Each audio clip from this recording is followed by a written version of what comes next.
ये जब सारी पाकिस्तान बना था तो पाकिस्तान ने चाइना को कर्जा दिया। ये जितने हुक्मरान आए हैं, नून लीग वाले जितने भी आए, मेरा किसी पार्टी से कोई ताल्लुक नहीं है, ना ही मैंने किसी से कुछ लेना देना है, ठीक है।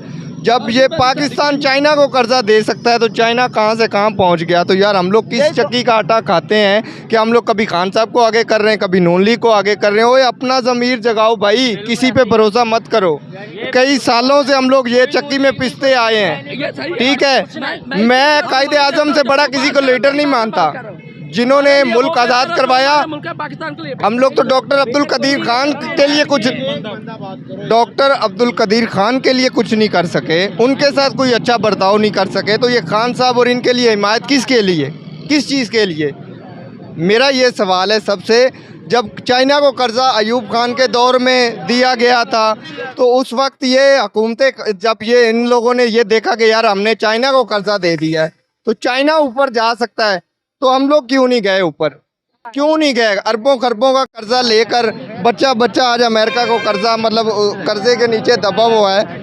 तो पाकिस्तान क्या कर रहा था, ये हुक्मरान क्या कर रहे थे? कुरान पाक में वाज़े कहा गया है कि उतनी देर तक उस कौम के हालात नहीं बदले जाते जितनी देर तक वो खुद नहीं इरादा करती, ठीक है। हम लोग खुद तो इरादा करते नहीं जी। खान साहब को छोड़ दो, फलाने को छोड़ दो जी, वो आ जाएगा, ये कर देगा। भाई कोई कुछ नहीं कर सकता जब तक आपका अंदर का ज़मीर नहीं ना जागेगा, उतनी देर तक हम किसी का कुछ भी नहीं बिगाड़ सकते।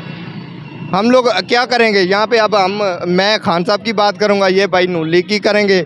वो जो हैं कहेंगे जी तहरीके लब्बैक की बात करो। वो भाई किसी की बात करने का टाइम नहीं है। हम लोग इधर बातें चोतते रह जाएंगे और उधर वो हमारे मुल्क के ऊपर कब्जा करके बैठ जाएंगे। मैंने पहले भी बात की है कि इस वक्त बहस करने का टाइम नहीं है।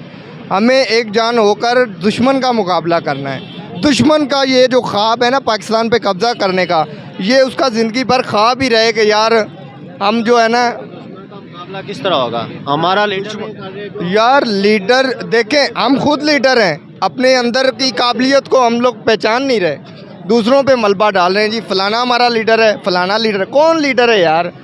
कायदे आज़म भी तो नीचे से ऊपर गया ना, मुल्क आज़ाद करवा दिया। अल्लामा इकबाल नीचे से ऊपर गए, जब हम लोग खुद ही नहीं जाना चाहते। हाँ एक चीज़ है हमारे मुल्क के अंदर, अगर कोई बंदा कुछ करना चाहता है, पहली बात तो ये है कि उसको आगे नहीं आने दिया जाता। टैलेंट जो है ना किसी किस्म का भी हो, उसको हम लोग वेस्ट करने में नंबर 1 है। ये हमारा जो है ना, अब मेरी ये मतलब रिक्वेस्ट है अमेरिका से कि इस चीज़ में जो है ना Guinness book of world record में हमारा नाम दर्ज किया जाए। धोखेबाजी में हम लोग सबसे आगे हैं, किसी को फ़ायदा नहीं दे सकते। मैं नहीं दे सकता किसी को फ़ायदा, मैं दूसरों की क्या बात करूं। और ये जितने भी हुक्मरान होकर गुजरे हैं, मतलब पाकिस्तान बनने के बाद, अयूब खान के बाद, मैंने किसी को जो है ना सही तरह हुकूमत करते नहीं देखा। क्योंकि अयूब खान को बोला गया था अयूब खान कुत्ता, तो उन्होंने इस्तीफ़ा लिख दिया था उसी टाइम, बोला मैंने हुकूमत ही छोड़ दिया। अगर अयूब कुत्ता है तो अयूब कुर्सी पे बैठने के लायक नहीं। तो ये किस चक्की का आटा खाते हैं, ये किस चक्की का आटा खाते हैं? इनको पता नहीं क्या क्या बोला जाता है। मैं किसी को नहीं, एक देखें आप, एक बंदा क्रिकेट खेलने वाला, उसको आप उठा के वज़ीर आज़म बना रहे हैं, ठीक है। और दूसरे बंदे जो हैं मतलब चोर हैं, आप उनको आगे कर रहे हैं। ओ वो नहीं आगे आ रहे, हम लोग उनको आगे लेके जा रहे हैं। जब इलेक्शन होते हैं ना तो आप लोग क्यों जाते हैं MNA के पीछे? हम नहीं लेके आ रहे हैं, हम लोग किधर, हमने वोट दिया था इस दफा। अपना इस दफा आपने वोट किसको दिया था? धांधली पे आए सारे फौज ने, सारे इलेक्शन चोरी हुआ इस दफा, जो आपको पता है भाई। आपको चाहिए, अगर आप किसी हुकूमत पे मुतमिन नहीं है ना तो वोट ही ना दो, बोलो भाई हम नहीं दे रहे। हम अपना लीडर जो है ना कोई एक आधा चुन लेंगे, उसको आगे कर देंगे। और जब इलेक्शंस होते हैं सर, मैंने बड़े बंदों को देखा है, वो बड़े तो सर लाजमी देना चाहिए, मैं मानता हूँ मुल्क की अमानत है। लेकिन अब आप लोग दे के जब उन पे शिकवे करोगे तो फिर हम, उसका कसूरवार कौन है? उसका कसूरवार कौन है? या तो फिर दो ना, वोट दे दिया है तो फिर चुप कर जाओ, जो हो रहा है उसको देखते रहो। होता है देखता जाए, बोलना है हक के लिए, अपने हक के लिए, जो नहीं बोलते। इतने ज़माने से आवाम बोलती हुई आई है तो किसी ने सुना नहीं, अभी कौन आगे सुनेगा? फिलहाल मुल्क बचाओ, मुल्क बचाओ, मुल्क के ऊपर आंच आई हुई है, ठीक है। ये एक हो के चलो। जब इंडिया पाकिस्तान की पहली जंग हुई थी तो उस टाइम पे तो असले की तादाद ही कम थी, तो अयूब खान ने चने भिजवा दिए थे रात के वक्त, बोला कि ये चने फेंको उनकी तरफ। और जब इंडिया वाले सुबह उठे तो देखा तो बोला यार ये तो चने हैं। ये सारी रात क्या करते रहे हमारे? कश्मीर पे कब्जा पठानों ने किया था, आपको पता है? जी वो जिसने भी किया हो कब्ज़ा, लेकिन अब जो है ना कश्मीर के साथ और भी बहुत कुछ हम लोग हासिल करेंगे इंशाल्लाह। ये डॉक्टर अब्दुल कदीर खान को सलाम करते हैं जिन्होंने पाकिस्तान को इस काबिल बना दिया, लेकिन हमने किया तो अच्छा उनके साथ भी नहीं है। उन्होंने खुद कहा है कि यार इस कौम से जो है ना मुझे फ़ायदा नहीं मिला, उन्होंने खुद कहा है। सवाल था कि आपको इस कौम पछतावा, उसने बोला कि मुझे सबसे ज़्यादा पछतावा है, सबसे बड़ा पछतावा यही है कि मैंने इस कौम के लिए काम किया। न बोला इन्होंने जो उनके साथ किया ना, जो जिसकी वजह से आज हम इतना सिक्योर फील कर रहे हैं और मुकाबला भी कर रहे हैं। इस टाइम पे हम कह रहे हैं कि पाकिस्तान करवा रहे हैं, दावा कर रहे हैं, ऐसे कोई सबूत है किसी के पास? सारा कुछ इंडिया ही कर रहा है और इंडिया में कोई भी लोग इस तरह नहीं कर रहे, वो सारे मुत्तफिक हैं, अपने मुल्क को बढ़ा चढ़ा रहे हैं और हम अभी तक यहाँ लड़ाई कर रहे हैं, हमारा ये लीडर अच्छा है, ये लीडर अच्छा है।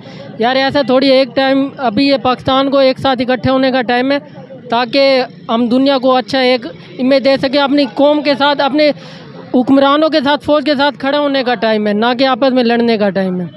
तो बाकी जब ये हमारे मुल्क के अंदर ही ये ऐसे काम होते हैं कि जी कानून पास किए जाते हैं, जी ये फ़लाँ हो रहा है पास, ये फ़लाँ हो रहा है, तो फिर अमल दरामद क्यों नहीं होता उस पर? क्यों नहीं होता? गरीब बंदे को तो ऐसे मतलब पकड़ेंगे जैसे पता नहीं उसने इतना को कर्जा लिया हुआ है पूरे अमेरिका का या पूरी दुनिया का, उसको पकड़ के जलील किया जाता है। किसी भी शोबे में चले जाएँ, ये जितने भी सरकारी इदारे हैं, किसी भी इदारे में आप चले जाएँ तो उसकी तो बात ही नहीं सुननी। यहाँ पैसे दो तो आपकी बात सुनी जाएगी, ठीक है? तो जो कोई बंदा पैसे वाला होगा, ये तो मैंने जितने अभी 30 साल एज होगी ये मेरी, तो मेरा ये एक्सपीरियंस है कि ये हमारे अंदर रूल चल चुका है कि पैसे के आगे हम लोग झुक जाते हैं जाके, कि पैसा ही हमारे लिए सब कुछ है। और भाई खुदाया यही चीज़ें का तो फ़ायदा उठाता है दुश्मन, कि ये तो पैसे के लिए बिक जाते हैं, इनको तो जैसे मर्ज़ी कर लो, ये मतलब पिसेंगे चक्की के अंदर। अब जो है ना इस टाइम पे इख्तलाफात जो भी हैं माजी में हुए, उन सबको एक साइड पे कर दें। फ़िलहाल खुदा का वास्ता है सबके लिए कि ये मुल्क बचाना है। अभी ये मुल्क ऐसे नहीं मिला हम लोगों को, कई कुर्बानियाँ दी हमारे बुज़ुर्गों ने, बहुत कुछ इसके लिए जो है हमने मतलब कह लेंगे गंवाया है, और आज हम लोग ऐसे ही इसको जाने देंगे? यार हम लोग किस मुल्क के अंदर रह रहे हैं यार? ओ भाई हम लोग पाकिस्तानी हैं, ये जिस मकसद के लिए मुल्क बना था, माना कि उसका मतलब चेंज कर दिया गया है, ठीक है, लेकिन खुदा का वास्ता है उसी मुकाम पे इसको लेके आएँ। ये मतलब नहीं है कि आप इसको दुश्मन के हाथों में जाने दें। ड्रोन फेंके जा रहे हैं पाकिस्तान के अंदर, ठीक है, इंडिया कर रहा है अपनी जो भी है वो उसकी मतलब बुज़दिलाना कार्रवाइयाँ, तो आपको भी चाहिए कि एक होकर खड़े हों, कि उनको भी पता चले कि यार फ़ौज तो बाद में आएगी, आर्मी तो बाद में आएगी, उनकी आवाम ही नहीं पकड़ी जा रही। और जब आवाम ही आपस में एक दूसरे को, जी आप खान साहब को लेके आए, जी आप उसको नवाज शरीफ को ले, और भाई उसको उनको गोली मारो, पाकिस्तान को बचाना है कोई। अब ये मुल्क जो है, ये मुल्क जब कायदे आज़म ने बनाया था वो भी अकेला ही था ना, अकेला ही ऊपर आया, मतलब उन्होंने मुल्क आज़ाद करवाया, और उन्होंने मतलब ये कहा था कि यार ये मुल्क बड़ी कुर्बानियों से बनाया गया है, तो आपको खुदा का वास्ता है इसका ख्याल रखना। वो ख्याल हम लोग खुद नहीं रख सकते।